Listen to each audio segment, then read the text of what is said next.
Welcome to వీక్షణం. Pakistan ప్రధాని షెహబాజ్ షరీఫ్ ఐక్యరాజ్య సమితి సర్వసభ్య సమావేశంలో చాలా ఎక్కువ చేశాడు. ఇన్ఫాక్ట్ చాలా చక్కగా మాట్లాడాడు. హిందుత్వవాదం ప్రపంచానికి డేంజర్ అని అన్నాడు. యుద్ధంలో తామే గెలిచామని అన్నాడు. కశ్మీర్పై భారత్ పెత్తనం పోయే రోజు దగ్గరలోనే ఉందని అన్నాడు. అసలు ఐక్యరాజ్య సమితిలో సంబంధం లేని దిక్కుమాలిన స్పీచ్ ఇచ్చి సెల్ఫ్ గోల్ చేసుకున్నాడు.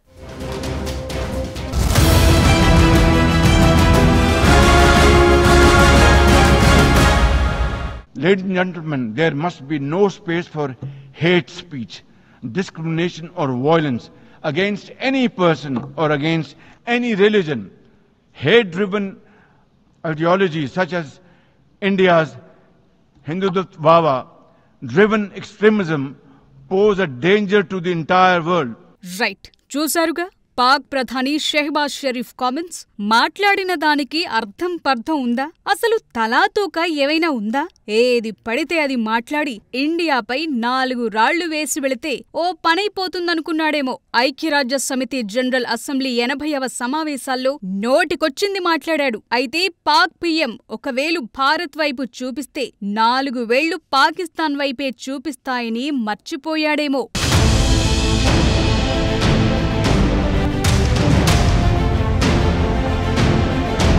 ఇష్యూస్ డైవర్ట్ చేయడానికి షెహబాజ్ షరీఫ్ కొత్త రాగం అందుకున్నట్లుగా యునైటెడ్ నేషన్స్ లో మాట్లాడిన సీన్లు చూస్తే అర్థమయ్యే విషయం. ద్వేషపూరిత ప్రసంగాలకు ఏ వ్యక్తిపైనా లేదా ఏదైనా మతంపైనా హింసకు తావుండకూడదని, భారత హిందుత్వ అతివాదం, ద్వేషపూరిత భావజాలం మొత్తం ప్రపంచానికే డేంజర్ అంటూ మాట్లాడాడు షరీఫ్. అంతేకాదు ఎప్పటిలాగే కశ్మీర్ గురించి ప్రస్తావించారు. తాను కశ్మీరీ ప్రజలకు అండగా నిలుస్తానని, పాకిస్తాన్ కూడా వారితో అండగా నిలుస్తుందని, త్వరలోనే ఒకరోజు కశ్మీర్లో భారతదేశ పెత్తనం ఆగిపోతుందని హామీ ఇస్తున్నానన్నాడు.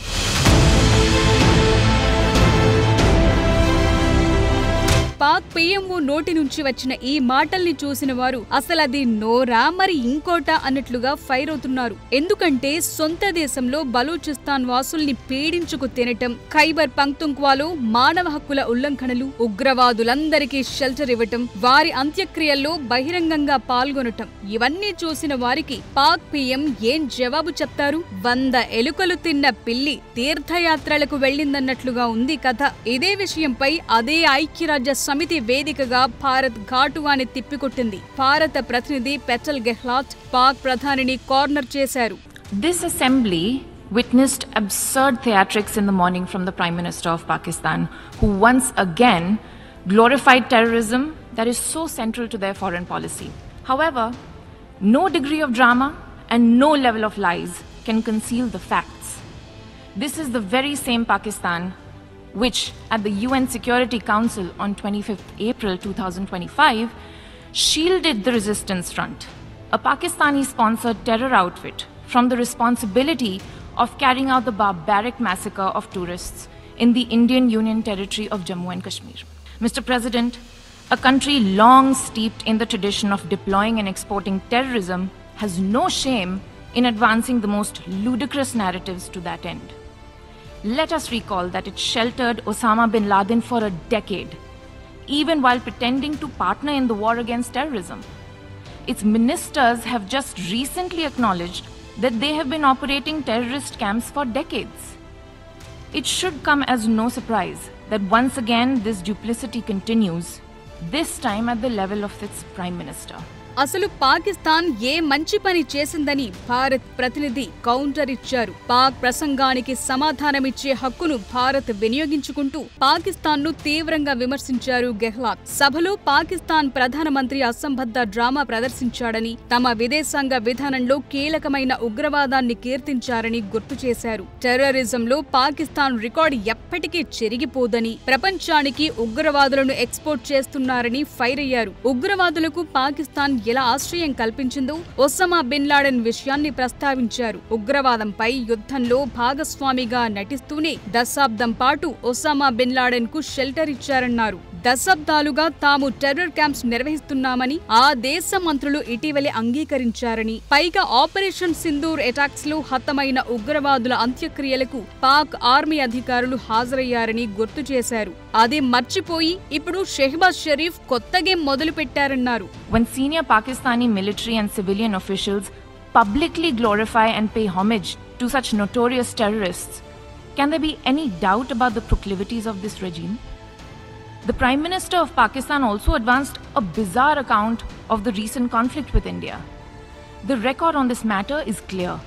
Till 9th May, Pakistan was threatening more attacks on India. But on 10th May, its military pleaded with us directly for a cessation to the fighting. The intervening event was the destruction caused to multiple Pakistani air bases by Indian forces. The pictures of that damage are, of course, publicly accessible. If destroyed runways and burnt out hangars look like victory, as the Prime Minister claimed, Pakistan is welcome to enjoy it. The resistance front వంటి terror గ్రూపులను పాకిస్తానే కాపాడుతోందని Bharat ఆరోపించింది. Operation Sindoor టైంలో పాక్ లో ధ్వంసమైన రన్వేలు, విక్టరీలు కనిపిస్తే Pak enjoy చేయొచ్చని satire వేశారు petal Gehlot. So Bharat ను ఏమీ చెయ్యలేక political గా ఏడుపు ఏడవటం తప్ప యుఎన్ లో పాక్ పీఎం షెహబాజ్ షరీఫ్ చేసిందేమీ లేదు.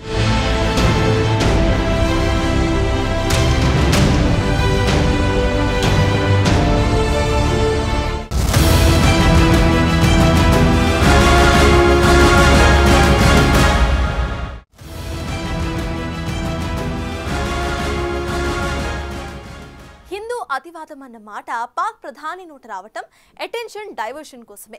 సొంత దేశంలో జరుగుతున్న అరాచకాలను పక్కన పెట్టేసి పక్క దేశంలో లేని విషయాలను ప్రస్తావించడమే పెద్ద జోక్. నిజానికి పాకిస్తాన్లో మైనారిటీస్ గా ఉన్న హిందువుల పరిస్థితి ఏంటి? స్వాతంత్రం వచ్చినప్పుడు ఎందరున్నారు? ఇప్పుడు ఉన్నది ఎందరు? బలూచిస్తాన్ వాసుల హక్కులని కాలరాస్తున్నది ఎవరు? వాళ్ళు పాక్లో భాగం కాదా? చెబుతూ వెళ్తే కథ చాలా దూరం వెళ్తుంది.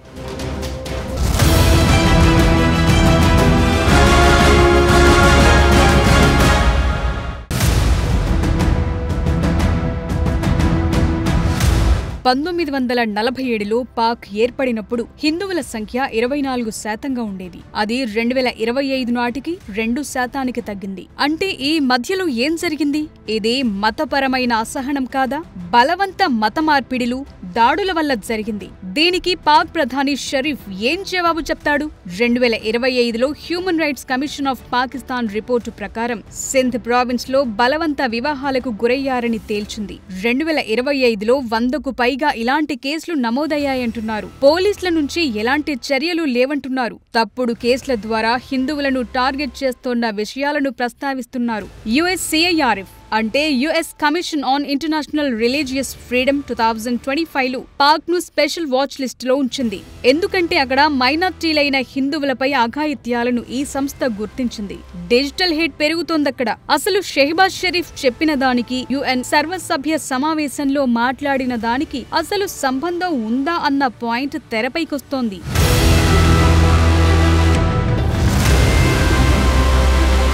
ఇక బలూచిస్తాన్ విషయం చూద్దాం. అక్కడ రోజు నిత్య సంఘర్షణే. నిజానికి పాకిస్తాన్ భూభాగంలో 44% బలూచిస్తాన్దే. అయినా సరే వారికి నిధులు, నీళ్లు, సౌకర్యాల విషయంలో ఏమాత్రం సహాయం చేయట్లేదు పాక్ పాలకులు. అందుకే వారు తిరగబడుతున్నారు. ఈ ఏడాదైతే ఇంకా మానవ హక్కుల ఉల్లంఘనలు విపరీతంగా పెరిగాయని సాక్షాత్తు UN ఎక్స్పర్ట్స్ ఏప్రిల్లో పాక్ ను హెచ్చరించారు. దీనికి ఏం జవాబు చెప్తావు Shehbaz? Human rights watch 2025 report ప్రకారం బలూచిస్తాన్లో Pak military pickup and dump అంటే అపహరణ, టార్చర్, డంప్ విధానాన్ని అమలు చేస్తోంది. బలూచ్ వాసులు సహజ వనరులైన గ్యాస్, మినరల్స్ పై హక్కుల కోసం పోరాడుతున్నారు. కానీ వీటిని అణచివేయటం లేదా? హిందూ అతివాదమంటూ మాట్లాడుతున్న షెహబాజ్ షరీఫ్ 10 ఏళ్లు లాడెన్ ను తమ దేశంలో ఎందుకు దాచి ఉంచారో చెప్పే దమ్ము, ధైర్యముందా? అసలు పాకిస్తాన్లో అంతర్గత సంక్షోభాలు ఎన్నో ఉన్నాయి. ఎకానమీ క్రైసిస్ ఉంది, రాజకీయ అస్థిరత ఉంది. ఏ ఎన్నికలు పెట్టినా అవి వివాదాస్పదంగానే ఉన్నాయి. టెర్రర్ ఇండెక్స్ లో పాకిస్తాన్ 2వ స్థానంలో ఉంది. ఇంట్లో ఇన్ని సమస్యలు పెట్టుకుని భారత్ పై విమర్శలు చేయటం ద్వారా పాక్ ప్రజల దృష్టి మళ్లించే ప్రయత్నం తప్ప మరొకటి కాదు. ఇంత మాట్లాడిన షెహబాజ్ షరీఫ్ భారత్ లో శాంతి చర్చలకు సిద్ధంగా ఉన్నామన్నాడు. ఇది ఎంత పెద్ద జోక్. సరే, భారత్ తో చర్చలు జరపాలంటే, నిజంగా శాంతి కావాలనుకుంటే పాక్ లో ఉన్న ఉగ్రవాద శిబిరాలను ధ్వంసం చేయాలి. మోస్ట్ వాంటెడ్ పాక్ టెర్రరిస్టులను భారత్ కు అప్పగించాలి. ఇది జరుగుతుందా? The Pakistani Prime Minister has spoken about wanting peace with India. If he is indeed sincere, the pathway is clear.